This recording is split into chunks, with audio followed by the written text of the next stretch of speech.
नमस्कार, बहुत स्वागत है आप सभी का टीएनपी न्यूज पर। मैं हूं आपके साथ सोहन सिंह। बुलेटिन की शुरुआत करेंगे बड़ी खबर के साथ। टीएमसी के बागी सांसदों को पार्टी ने चेतावनी दे दी है। बड़ी जानकारी आपको दे दें, पार्टी ने बागी सांसदों को चेतावनी दे दी है। बागी सांसदों पर कल्याण बनर्जी ने तीखा हमला बोला है। टीएमसी ने प्रेस कॉन्फ्रेंस कर निशाना साधा है। टीएमसी के बागी सांसदों पर कीर्ति आजाद भी भड़के हैं। ममता बनर्जी को घायल शेरनी बताया है और कहा है कि घायल शेरनी ज्यादा खतरनाक होती है। आने वाले वक्त में जो कुछ भी टीएमसी के अंदर हो रहा है इसका जवाब दिया जाएगा। तो टीएमसी सांसद कल्याण बनर्जी और कीर्ति आजाद ने प्रेस कॉन्फ्रेंस कर पार्टी के बागी सांसदों पर जमकर हमला बोला है। उन्होंने आरोप लगाया कि यह सब बीजेपी के इशारे पर हो रहा है। उन्होंने बागी सांसदों को गद्दार और भगोड़ा तक कह दिया है। कल्याण बनर्जी ने कहा कि बागी सांसद सत्ता के बिना नहीं रह सकते हैं, उनको बंगला, गाड़ी और सुरक्षा चाहिए। पार्टी में चल रही बगावत पर टीएमसी सांसद कीर्ति आजाद ने कहा, हमारे 29 नेता मां, माटी और मानुष के नाम पर चुनाव जीते और सांसद बने। मैं इन गद्दारों से जानना चाहता हूं कि चुनाव के बाद आपने अपनी मुश्किलों के बारे में क्यों बात की, पहले क्यों नहीं की। कीर्ति आजाद ने कहा कि जो लोग तृणमूल छोड़ना चाहते हैं वे छोड़ दें, लेकिन तृणमूल का नाम ना ले। ये पार्टी ममता बनर्जी के संघर्ष से खड़ी हुई है, विरासत में नहीं मिली है। याद रखिए, घायल शेरनी ज्यादा खतरनाक होती है और आने वाले वक्त में बंगाल और देश की राजनीति में इसका जवाब मिलेगा।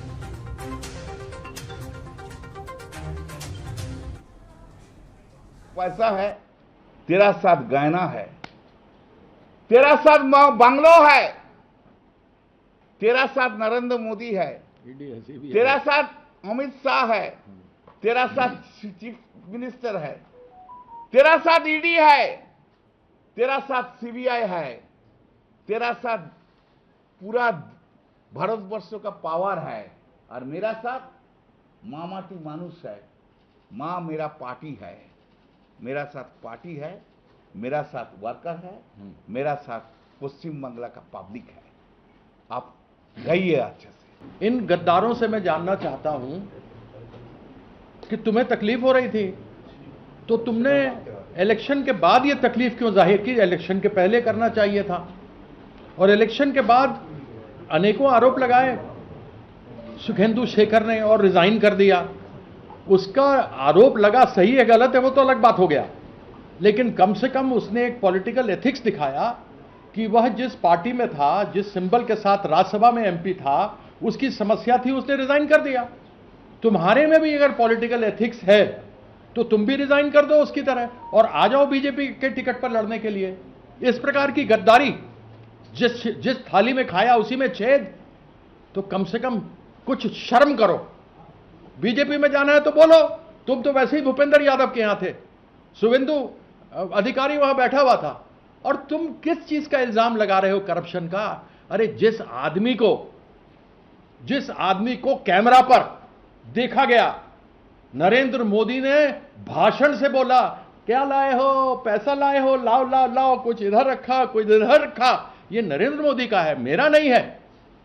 उसको तुमने उधार का सिंदूर अपने मांग में बीजेपी और आरएसएस बना करके 5 लाख का ब्राइब लेता हुआ, रिश्वत लेता हुआ देखा गया। उस उधार के सिंदूर को तुमने आरएसएस और बीजेपी ने अपने मांग में सजा लिया। हराया गया। हम हारे नहीं बंगाल में, हमें हराया गया, सब कोई मिलकर के हराया। केवल 32 लाख का अंतर था। ज्यादा जानकारी के साथ पश्चिम बंगाल से हमारे bureau chief Subhash Yadav phone line पर जुड़ गए हैं। सुभाष, अब साफ तौर पर चेतावनी पार्टी की ओर से दे दी गई है और साथ में यह भी कहा गया है कि आपको जाना है तो आप जाइए, लेकिन टीएमसी का इस्तेमाल मत कीजिए, टीएमसी के नाम का इस्तेमाल मत कीजिए। जो बागी गुट है, क्या उसकी ओर से कोई प्रतिक्रिया इस पर आई है? और मां माटी मानुष की दुहाई अभी भी टीएमसी के नेता देते हुए नजर आ रहे हैं? सुभाष, आवाज मिल रही है? दोबारा सुभाष से संपर्क करने की कोशिश करेंगे। तो जिस तरह से बागी सांसदों को पार्टी की ओर से साफ तौर पर चेतावनी दे दी गई है और एक बात की रट अभी भी टीएमसी लगाए हुए है। एसआईआर को लेकर के सुप्रीम कोर्ट तक का रुख किया और चुनावी प्रक्रिया को लेकर के सवाल लगातार उठाए गए और अब कीर्ति आजाद ये कहते हुए भी सुने गए इस प्रेस कॉन्फ्रेंस में कि वो हारे नहीं हैं, उन्हें हराया गया है। शक्तियों का इस्तेमाल बीजेपी की ओर से किया गया है, लेकिन जिस तरह से बगावत टीएमसी में देखने को मिल रही है वो बड़ी चिंता का विषय यहाँ पर बनती हुई नजर आ रही है। सुभाष एक बार फिर से हमारे साथ में जुड़ गए हैं। सुभाष, अब जिस तरह से बागी नेताओं को, जो सांसद हैं, उन्हें चेतावनी साफ तौर पर टीएमसी की ओर से दे दी गई है, क्या जो बागी गुट है उसकी ओर से कोई रिएक्शन इस पर आया अभी तक? देखिए, बागी गुटों का यही कहना है कि इसमें जो ममता बनर्जी उनका काफी रिस्पेक्ट किया जा रहा है, उन्हें अभी भी अपनी नेत्री माना जा रहा है, किंतु वो कहीं न कहीं इशारों में कह रहे हैं कि अभिषेक बनर्जी को अपना नेता नहीं मानते हैं। और यही वजह रही है, अभिषेक बनर्जी ने जो पूरा टीएमसी को अपने अंडर में ले चुका था, जो भी डिसीजन होते थे वो ममता बनर्जी के न होते हुए डायरेक्ट अभिषेक बनर्जी के थ्रू हुआ करता था। तो ये कहीं न कहीं पार्टी के सीनियर लीडरों में असंतोष का कारण तो बना ही था। और इसी को लेकर जो आप पश्चिम बंगाल में जो विधानसभा चुनाव में करारी हार के बाद तृणमूल कांग्रेस के जो विधायक और सांसदों का जो टूटने का सिलसिला चल रहा है, उसे देखते हुए ममता बनर्जी ने प्रेस कॉन्फ्रेंस में साफ तौर पर अपने सीनियर कुछ अपने जो साथ में रहे हैं, जैसे कि एडवोकेट वकील जो है और कीर्ति आजाद, इनको लेके उन्होंने जब प्रेस कॉन्फ्रेंस की तो उन्होंने साफ शब्दों में कहा कि जो जिसको जाना है जा सकते हैं। ममता बनर्जी ने कहा है मैं फिर से पार्टी को अपने बलबूते पे खड़ी करूंगी। 15 साल पहले भी मैंने अकेले ही लड़ा था और आज भी मैं जो गद्दारी कर रहे हैं टीएमसी के साथ वो जा सकते हैं। ये सब किया धरा बीजेपी के ही केंद्र के इशारों पे ही यानी कुल मिलाकर सुभाष जिस तरह से आप बता रहे हैं उससे जो तस्वीर निकलकर सामने आ रही है, बागी गुट ये कहता हुआ नजर आ रहा है कि ममता बनर्जी से कोई बैर नहीं है और अभिषेक बनर्जी की खैर नहीं है। आपसे मैं ये समझना चाह रहा हूं कि अगर मान लिया जाए एक बार को ममता बनर्जी अभिषेक बनर्जी को छोड़ भी दें, तब भी क्या ये नेता वापस आएंगे? क्योंकि जिस आरोप ये लग रहे हैं कि सत्ता के मोह में ये बगावत हुई है टीएमसी के अंदर, बीजेपी ने पूरा खेल किया है, तो अब यहां पर सवाल ममता बनर्जी को लेकर के भी खड़ा होता है कि वो पार्टी को सर्वोपरि रखेंगे या फिर अभिषेक बनर्जी को? जी, खेला तो हो चुका है। अभी कुछ दिन आगे भी जो डिसीजन हुआ है, अभी भी पार्टी में जो कई फेरबदल भी किए हैं ममता बनर्जी ने, किंतु उन्होंने अभी भी जनरल सेक्रेटरी के जो सेंट्रल जनरल सेक्रेटरी पद पे अभी भी अभिषेक बनर्जी को ही रखा हुआ है। तो इस कारण अभी भी लोगों में यही कहना है कि ये तो एक मोह हुआ, ये मोह हुआ, तो इस मोह से उनको निकलना होगा और अपने सीनियर लीडरों को और जन में जाना होगा, पार्टी की समीक्षा करनी होगी कि क्यों हम हारे हैं, लोगों तक जाना होगा, लोगों को भरोसा वापस हमें लेना होगा। तो यही बात को लेके अभी भी जो दोनों में अनबन बनी हुई है सीनियर लीडरों में, इसी वजह से कुछ सीनियर लीडर जो अब बगावत करके अलग अपना गुट बना लिए हैं। ठीक है सुभाष, आप नजर बनाए रखिए। बहुत बहुत शुक्रिया तमाम जानकारी साझा करने के लिए। तृणमूल कांग्रेस संसदीय दल की चेयरपर्सन ममता बनर्जी ने कल्याण बनर्जी को लोकसभा में पार्टी का चीफ व्हिप बनाया है। लोकसभा स्पीकर ओम बिरला को लेटर लिखकर मांग की है कि इसे तत्काल प्रभाव से रिकॉर्ड में लिया जाए। टीएमसी के लोकसभा में 28 सांसदों में से 20 ने एक दिन पहले बगावत के बाद ममता का साथ छोड़ दिया था। उन्होंने एनडीए सरकार को समर्थन देने का फैसला किया है। इन लोगों ने काकोली घोष दस्तीदार को अपना चीफ व्हिप चुना था। खुद काकोली घोष ने बागी सांसदों के साइन वाला लेटर लोकसभा स्पीकर को भेजा था। इसमें टीएमसी से अलग हुए सांसदों के लिए अलग संसदीय ब्लॉक के रूप में सीटिंग मांगी गई थी। आपको बता दें कि चीफ व्हिप किसी पार्टी का सांसद जो संसद है उसमें अनुशासन बनाए रखने वाला सीनियर नेता होता है।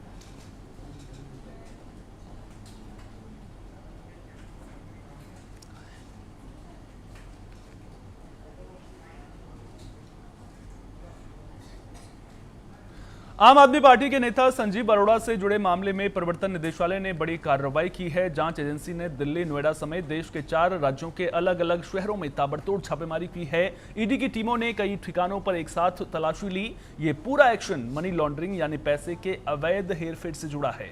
सूत्रों के मुताबिक एजेंसी ने पंजाब के लुधियाना और जालंधर, यूपी के बरेली, साथ ही दिल्ली नोएडा क्षेत्र में कुल 6 ठिकानों पर सर्च ऑपरेशन किया है। जिन जगहों पर छापेमारी की है उनमें घर और कारोबारी दफ्तर दोनों शामिल हैं। ये ठिकाने उन लोगों और संस्थाओं से जुड़े बताए जा रहे हैं जिनका नाम हैम्पटन स्काई रियल्टी लिमिटेड मामले की जांच में सामने आया है। ये पूरा एक्शन मनी लॉन्ड्रिंग यानी पैसे के अवैध हेरफेर से जुड़े मामले की जांच के तहत हुआ। ईडी ने इस केस में पीएमएलए के तहत कार्रवाई की है।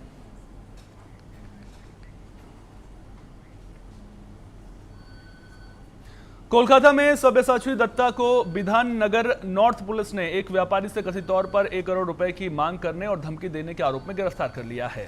पुलिस ने उन्हें हिरासत में लेकर पूछताछ की और मेडिकल जांच कराने की प्रक्रिया शुरू की है। इसके बाद आरोपी को कोर्ट में पेश किया जाएगा। मामले की जांच जारी है और पुलिस आरोपों से जुड़े सभी पहलुओं की पड़ताल कर रही है।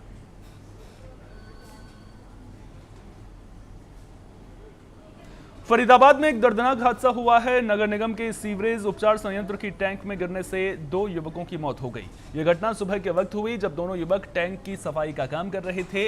यह घटना जीवन नगर भाग 1 की बताई जा रही है।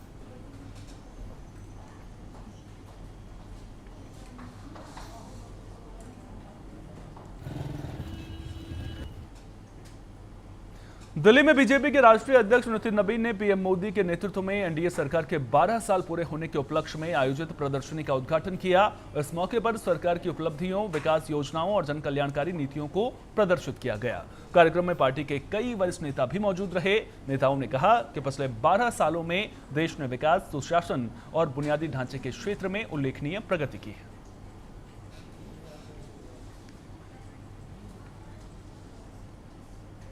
बेंगलुरु में एआईसीसी पदाधिकारी सूरज हेगड़े के निधन पर कांग्रेस नेताओं ने गहरा शोक व्यक्त किया। कांग्रेस नेता राहुल गांधी ने उनके आवास पहुंचकर अंतिम श्रद्धांजलि अर्पित की।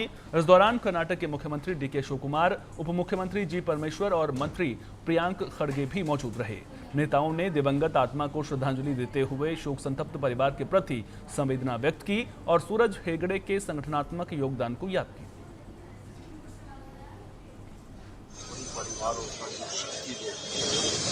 मृत्यु सहने का और उनका योगदान कांग्रेस पार्टी के लिए बहुत है। दिल्ली से बड़ी खबर सामने आ रही है। भारत मंडपम में एनडीए की बड़ी बैठक होनी है। बड़ी जानकारी आपको दे दें, 10 जून को दिल्ली में एनडीए की बड़ी बैठक बुलाई गई है। एनडीए के मुख्यमंत्री परिषद की दिल्ली में बैठक होगी। एनडीए शासित राज्यों के सीएम और डिप्टी सीएम इसमें मौजूद रहेंगे। बीजेपी के वरिष्ठ नेता और प्रतिनिधि भी शामिल होंगे। प्रधानमंत्री नरेंद्र मोदी इस बैठक की अध्यक्षता करेंगे। केंद्र सरकार के 12 साल पूरे होने पर कार्यक्रम का आयोजन किया गया है। 12 साल की उपलब्धियों की इस बैठक में समीक्षा की जाएगी। तो विपक्षी खेमे यानी इंडिया ब्लॉक की बैठक के बाद अब सत्ताधारी राष्ट्रीय जनतांत्रिक गठबंधन यानी एनडीए ने एक बड़ी बैठक बुलाई है। एनडीए की बैठक कल यानी बुधवार को दोपहर 3 बजे भारत मंडपम में आयोजित की जाएगी। इस बैठक में सभी एनडीए नेताओं के साथ साथ एनडीए शासित राज्यों के मुख्यमंत्री और डिप्टी सीएम शामिल होंगे। इसके अलावा एनडीए के वरिष्ठ नेता और प्रतिनिधि भी शामिल होंगे। इस बैठक में सरकार के 12 साल पूरे होने पर चर्चा की जाएगी। साथ ही सरकार के 12 साल की उपलब्धियों की समीक्षा की जाएगी।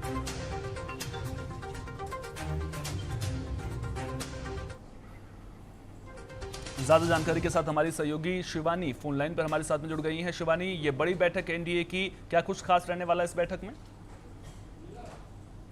एनडीए गवर्नमेंट के 12 साल पूरे होने के अवसर पर ये भारत मंडपम में कार्यक्रम चल रहा है।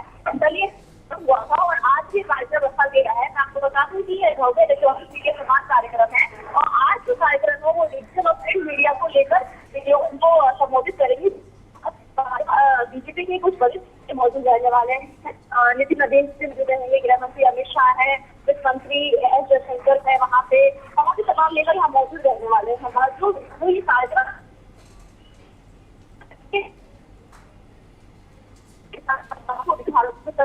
करने का है। बीजेपी ने क्या काम किया गरीबों को लेकर और तमाम चीजों को लेकर। बिल्कुल, ये बड़ी बैठक जो है शिवानी बुलाई गई है और इस पर सभी की नजरें रहने वाली हैं। 12 साल में क्या कुछ काम सरकार की ओर से किए गए हैं उसकी समीक्षा भी इस दौरान की जाएगी। बहुत बहुत शुक्रिया शिवानी तमाम जानकारी साझा करने के लिए। रुक करेंगे एक और बड़ी खबर का। पाकिस्तान के कब्जे वाले कश्मीर में तनाव देखने को मिला है। बड़ी जानकारी आपको दे दें, पीओके में तनाव का माहौल देखने को मिल रहा है। उत्तरी वजीरिस्तान में पाक सेना ने ऑपरेशन चलाया है। 27 लोगों के मारे जाने का दावा किया जा रहा है। बड़ी जानकारी आपको दे दें, सुरक्षा बलों को भी नुकसान पहुंचा है। अवामी एक्शन कमेटी ने गंभीर आरोप लगाए हैं। तो पाकिस्तान अधिकृत कश्मीर में हालात तनावपूर्ण बने हुए हैं। संयुक्त अवामी एक्शन कमेटी के नेताओं ने आरोप लगाया है कि रावलकोट में एक प्रदर्शनकारी के अंतिम संस्कार के दौरान सुरक्षा बलों ने कार्रवाई की, जिससे हालात और भी बिगड़ गए। समिति ने आरोप लगाया है कि हालिया कार्रवाई में कम से कम 27 लोग मारे गए हैं। प्रदर्शनकारी क्षेत्र में आर्थिक समस्याओं, राजनीतिक अधिकारों और सुरक्षा बलों की कार्रवाई के खिलाफ आवाज उठा रहे हैं। वहीं कई लोगों की गिरफ्तारी और छापेमारी के आरोपों से तनाव और बढ़ गया है। स्थानीय स्तर पर विरोध प्रदर्शन लगातार जारी है।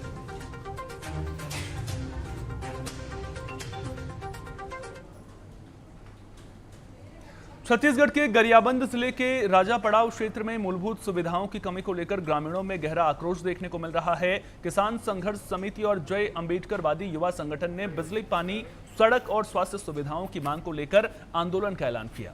ग्रामीणों का आरोप है कि उदंती सीता नदी टाइगर रिजर्व के बफर जोन के कारण विकास कार्य प्रभावित हो रहे हैं। भैया जी, आज के जो बैठक में हमारे राजापड़ा क्षेत्र की जो क्षेत्रीय मुद्दा को लेकर के यहाँ बैठक रखी गई थी, जिसमें हमारे क्षेत्र में जो बिजली के विषय में विशेष करके जो चर्चा हुई है और बिजली के लिए कई धरना प्रदर्शन, कई मीटिंग, कई शासकीय अधिकारियों से मांग हुई, लेकिन आज तक कुछ भी नहीं हुई। यही एक बात आती है फॉरेस्ट विभाग से कि इस क्षेत्र में बिजली क्यों नहीं लग रही। तो एनओसी के लिए डीएफओ जब भी बोलता है कि ये एनओसी और ये केंद्र सरकार में लटका है, ये हमारी बस की बात नहीं है। तो इसी को लेकर, इसी मुद्दे को लेकर के आज की जो हमारे क्षेत्र की जो बैठक में ये विशेष चर्चा हुई है कि इमोशनल तरीका यहाँ पर हमारे मूलभूत सुविधा को लेकर यहाँ पर चर्चा हुआ। क्षेत्रवासी यहाँ पर बैठक में बैठे और हमारे बिजली के बारे में चर्चा हुआ और बहुत हम प्रदर्शन किए, चक्का जाम किए और रोड में, नेशनल हाईवे में चक्का जाम किया और कोई सरकार ने कुछ पहल नहीं किया।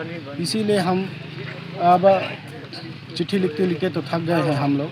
अब हम खून से पत्र लिखेंगे। सभी राजापड़ा क्षेत्र के तमाम यहाँ के मूल निवासी हम लोग बैठे हुए थे और बैठक में ये चर्चा हुई कि अब जो हम लोग लगातार आंदोलन किए, चक्का जाम किए, रैली किए, धरना किए, पदयात्रा किए, कहीं ना कहीं हम लोग पत्र ऐसा लिखे हैं कि कम से कम 2-4 बोरी होगा। पूरा हमारे राजापड़ा क्षेत्र आदिवासी बहुल एरिया है, जिसमें हमारे सदों से बिजली के लिए लड़ते लड़ते आज तक के बिजली नहीं आया है। तो हम पूरा राजापड़ा क्षेत्र के जितना भी युवा, अपने बुजुर्ग, सियान, सभी राजापड़ा एरिया वाले सोचे कि हम सरकार को पदयात्रा के, रैली, धरना के, कई बार पत्र लिख के कलेक्टर, एसडीएम सबको हम दिए हैं। तो हम सरकार से यही चाहते हैं कि एक बार हम अपने राजापड़ा क्षेत्र के जितने भी हैं। कोरबा जिले के पोड़ी उपरोड़ा क्षेत्र में पीडीएस राशन दुकान संचालकों ने अपनी लंबित मांगों को लेकर कलेक्टर को ज्ञापन सौंपा। संचालकों ने वर्षों से लंबित कमीशन, मानदेय भुगतान और अन्य आर्थिक समस्याओं के समाधान की मांग की। इसके साथ ही भुगतान, पुरानी ई-पॉस मशीनों के स्थान पर नई मशीनें उपलब्ध कराने और गोदामों में कम तौल की शिकायतों की निष्पक्ष जांच कराने की मांग उठाई गई। संघ ने जल्द कार्रवाई न होने पर आंदोलन की चेतावनी दी है। यहाँ हम लोग बहुत दिन से हम लोगों का कमीशन की राशि जो लंबित है उसके संबंध में आए थे, कांटा के संबंधित में आए थे, बारदाना की जो राशि करीबन 6 वर्षों से लंबित है उसके संबंध में आए थे। पहले भी तो आप लोग मांग कर चुके हैं? हाँ, पहले भी हम लोग मांग कर चुके हैं इसके बारे में। कांटा की किस प्रकार की समस्या? कांटा की समस्या यह है कि हम लोग नान गोदाम से कांटा तौल कर आके जाते हैं तो हम लोगों के यहाँ शॉर्टेज पाया जाता है। करीबन 1.5 से 2 कुंटल के बीच कम पाया जाता है। कमीशन के बारे में समस्या है। 9 महीने से अभी तक एनएफएस का एक भी कमीशन नहीं आया। सीजीएफएस का जैसे 1000-2000 अभी डाल दिया संतुष्टि के लिए। एनएफएस का पूछे तो बोले बजट नहीं है, बोलते हैं। 1 साल हो गया, बजट नहीं आया अभी तक। जन सुराज से पहले चावल वितरण करना था तो रात को हम लोग वितरण किए हैं, सुबह 6 बजे से 10 बजे तक वितरण किए हैं। उस समय हम लोग के लिए बजट था, मतलब टाइम था कि हम लोग 10 से 12 घंटा ड्यूटी करें और कमीशन मांगो तो आज बजट नहीं है, फलाना नहीं है, ठिकाना नहीं है, तमाशा करते हैं। बारदाना का पैसा 6 साल से अटका हुआ है, जब करोड़ों रुपये यहाँ नान गोदाम में जमा था। पैसा क्यों डाले खाते में? पैसा उसको भी डाले, बोल दिए खाते। फिलहाल के लिए इतना ही। लगातार बने रहिए टीएनपी न्यूज़ के साथ। नमस्कार। है।